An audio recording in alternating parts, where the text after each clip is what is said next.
Bagaimana garam bambu dibuat? Dokter Oriental Il-hun Kim di Korea menciptakan proses pembuatan garam bambu.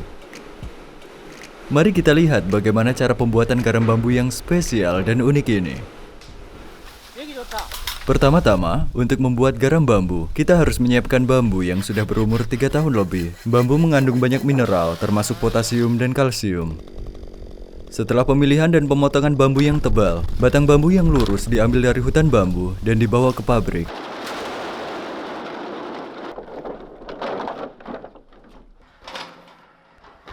Bambu dipotong dengan cara satu sisinya dibiarkan terbuka dan satu sisinya dibiarkan tertutup supaya bisa menampung garam. Bahan kedua untuk membuat garam bambu adalah kayu pinus yang digunakan untuk membuat api. Pohon pinus dipotong menjadi beberapa bagian dan dikeringkan secara alami di tempat yang tidak kena hujan. Hal ini dilakukan supaya getah pohon pinus tetap ada di dalam kayunya selama proses pengeringan. Ini adalah tumpukan kayu bakar yang disiapkan di area yang banyak angin, yang juga merupakan tempat yang baik untuk menghindari hujan. Bahan ketiga adalah garam laut yang dipanen dari lepas pantai barat Korea. Garam laut dikelola secara menyeluruh dengan indikasi daerah asalnya melalui sistem tracing. Ketika bahan-bahan seperti bambu dan garam disiapkan, garam laut digiling sampai halus sebelum dimasukkan ke dalam bambu. Ketika batang bambu diisi dengan garam laut, garam harus dimasukkan dan dipadatkan ke dalam bambu sehingga dapat mengeras dan dipanggang dengan baik.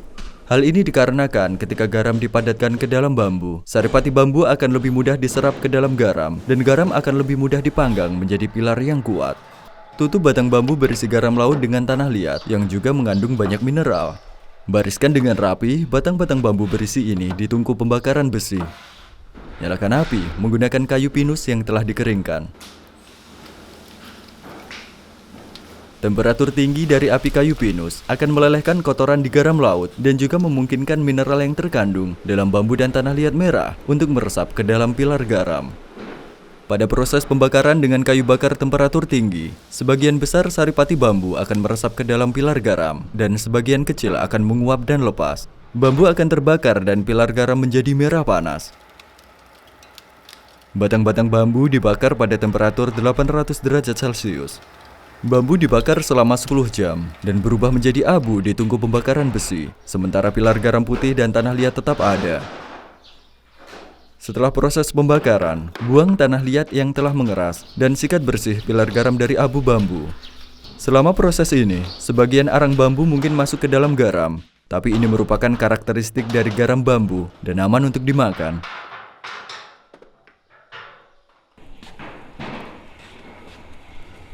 Letakkan pilar garam ke dalam penggilingan. Sekarang, kita sudah memiliki bubuk garam bambu panggang 1 kali. Letakkan garam bambu 1 kali ke dalam batang-batang bambu baru, dan seperti sebelumnya, padatkan isinya ke dalam batang dengan alat penggetar. Setelah menutup batang-batang bambu dengan tanah liat, letakkan lagi batang-batang bambu ke dalam tungku pembakaran besi, dan nyalakan api kembali dengan kayu pinus. Hancurkan pilar garam setelah pembakaran, dan masukkan kembali ke dalam batang bambu baru, dan ulangi proses ini sebanyak 8 kali. Pekerjaan ini dilakukan dengan sangat hati-hati selama 2 minggu. Garam bambu panggang 8 kali diletakkan di tungku pembakaran besi yang dirancang khusus dan siap untuk menjalani proses pembakaran ke-9.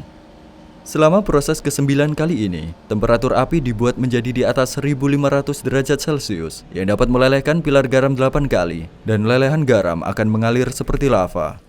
Proses ke-9 dan terakhir ini memerlukan skill yang sangat baik ketika mengelola api.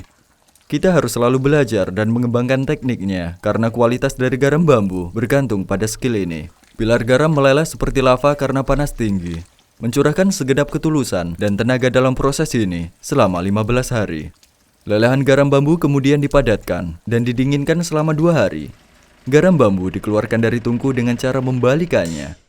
Ini adalah momen paling menarik dan menegangkan saat melihat garam bambu yang sudah selesai. Berharap 15 hari penuh kerja keras dan upaya akan mengarah ke hasil yang bagus. Garam bambu yang sudah selesai dipisahkan menjadi bagian yang tercampur dengan arang bambu dan bagian yang tidak. Ini harus dilakukan oleh orang yang berpengalaman untuk dapat memisahkannya dengan baik. Ini adalah garam bambu panggang 9 kali yang sudah selesai, yang bersinar seperti kristal.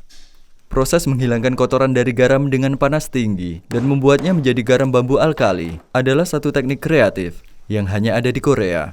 Ini adalah harta seperti berlian. Garam bambu kami diekspor ke seluruh dunia. Sekarang, letakkan kristal garam bambu ke dalam penghancur dan hancurkan. Untuk meningkatkan produksi biji-bijian kristal garam bambu, hancurkanlah seperlahan mungkin. Bubuk dan biji-bijian garam bambu dicampur bersama-sama. Jika campuran bubuk dan biji-bijian dituangkan ke dalam saringan, maka mereka akan terpisah berdasarkan ukuran. Biji-bijinya akan larut dengan baik ke dalam air liur kita, dan bubuknya cocok untuk bumbu makanan, atau diminum dengan melarutkannya ke dalam air. Sekarang akhirnya kita telah sampai pada tahap pengemasan garam bambu yang sudah selesai. Mesin akan melepaskan jumlah garam bambu yang tepat ke dalam kemasan kantong dan botol sesuai berat yang ditetapkan. Garam bambu dikemas ke dalam beberapa wadah, terutama kantong paus dan botol. Ini adalah proses memasukkan garam bambu panggang 3 kali ke dalam kantong paus. Langkah terakhir adalah menambahkan label. Kemasan ini berisi 80 gram dan 10 gram sampel, dan terutama diekspor ke Malaysia, Singapura, dan Amerika Serikat. Kemas garam bambu ke dalam wadah 250 gram yang terbuat dari kertas ramah lingkungan.